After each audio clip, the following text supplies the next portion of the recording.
mean, he's a young player. He's got some things he needs to learn, but he also has some things, Chris, that flat out cannot teach. He's a uniquely skilled guy that can get to the rim. You know, this Pacer team is a team that's got it started and can really get it going. 109-108 they lost, and a basket starts from Dylan Brooks. See that? He's got to take the shot. And Brogdon for three. Well, that'll help him because Morant can't come and help out. And shooting just 31%, has not shot it as well as he would like, and that's a three, and he's shooting it well. Jaren Jackson Jr. Real nice young players. Morant, Jackson is really good. They'll come with Brandon Clark. And a three from T.J. Warren. Good to see that. This is a team that Morant will find shooters out on the perimeter. Valanciunas goes in the lane and got it over Turner. Heck of a move. Michigan State. And Brogdon inside. What a touch. Good to see that touch. I mean, and the rules are just what the rules are. They, you go back and see if it's a 2 or a 3, and if there's something else that happens in that time frame. This works one-on-one on Valanciunas. Valanciunas is so strong. Sabonis is having a hard time. That's why he's got to take that shot. He's having a hard time getting into the paint. The last few years in Minnesota with the Timberwolves out of Duke, and it's taken away. The Pacers get the turnover. Warren to the basket with a left hand. Oh, I'm telling you, he just took Guterich and put it under the basket with a chest. First 7, just 9. They both were in the starting lineup on Monday in Brooklyn. That's Warren for 2 more. He likes to come back left, and Miles Turner rolled left. Since they trailed by 5, they've outscored the Grizzlies 15-2. And that is at the rim, and that's Brandon Clark again. He's got 6. Solomon Hill, the former Pacer, is in. He comes off the bench, and that's Stay down. Clark again. Yeah, he's able to get his body on Miles Turner. Number 1 for Memphis is Kyle Anderson, the former San Antonio Spur. That's Holiday gets inside and put it up off the glass. That wasn't a layup. That's a hook shot in position to get him off the snide a little bit.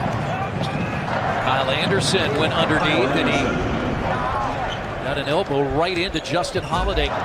The 2 Holidays and McConnell are off the bench. Well, you got to think about it from a different perspective. You got a coaching staff that now has a lineup that we're expecting, and managing the psyche of all of that. Coming over to help is Anderson with a left hand, and Turner got it.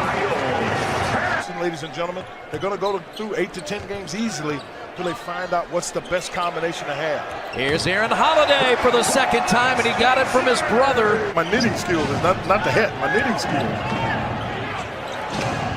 And down to the post is Jackson Jr., who has 12. They have injuries, but one of the advantages of having all these injuries early, this staff has found how many players could play, and you know that guy can play as a rookie, Ja Morant. Me and Kevin Pritchard particularly deserve a lot of credit. Just to come out of the summer with this many good players. This is where Memphis is tricky in transition. And a bucket for Dylan Brooks, and that was Ja Morant. That's what helps you win games.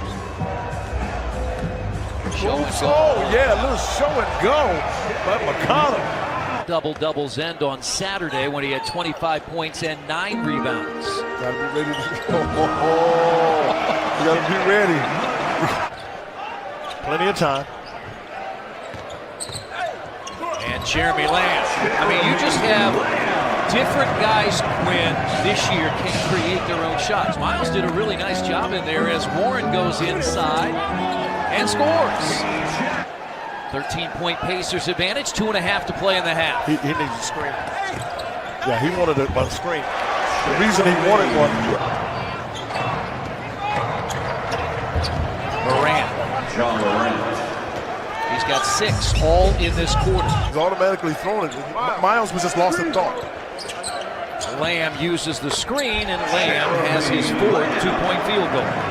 If you can catch it and make a shot as he just did. And that's way off, but Jackson got the rebound, and he puts it up and in. Jaren Jackson Jr.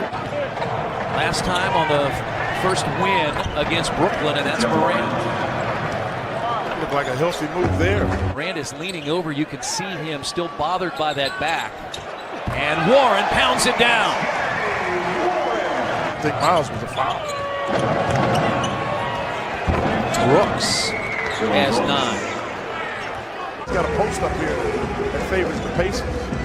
Zag versus Zag. Sabonis against Clark. Yeah, there's not much Clark can do there. Crowder cut off by Warren. Another three by Jackson. Players Association. Natalie Achanwa from the Indiana Fever is here tonight as Jay Crowder hits the three. Pacers are 11 of 18. They're 61% from the field and 61% from three. And a guy who was 8 of 8 from the field earlier in that Denver game. As he was dribbling on the baseline. Pacers by 18. Anderson scores. This is the first shooting space. McConnell. Short. I thought he shot it short because it came out. It looked like it slipped out of his hand. Sometimes bestsellers are among the masked singers. No mention of an NBA All-Star as Justin Holiday knocks down the three. Victor no doubt likes that shot. Intuitive standpoint of where guys are going to go, where they have to be in order to be effective. This guy just scores. Well, you thought I was making it up when I told you you can play. Shot clock, game clock at 2. McConnell Oh, gets it teardrop! off. Time! Teardrop! Count it! And the guys are all over him. McConnell and McDermott for the Indiana Pacers trying to get their 10th victory of the season. McConnell again. Another rebound a minute deep into the fourth quarter. On full display, a three by Aaron Holiday. Solomon Hill is in here in the fourth. Back cut to Morant, who scores. John Morant. That wasn't work. Oh, John Morant comes and blocks Justin Holiday's shot. And Morant lays it in. John Morant. And it's a 19-point game. He never recognized. That was John Morant that was guarding Sabonis, and he never recognized it. Now Solomon Hill comes down the lane all the way to the rim. Yeah, you got a small lineup. It doesn't matter. If you don't have Jackson guarding Sabonis, he can't really guard it. He can't do much. Pacers have made a season-high 16 three-point shots. All of Crowder's baskets, the three of them are threes. Look at that. Oh, I'm telling you, you got to watch it. 27th in the league in scoring defense as Brogdon gets inside and scores. He has 14. I'm sure he's tutoring, but what John Morant has, for the most part, you can't teach.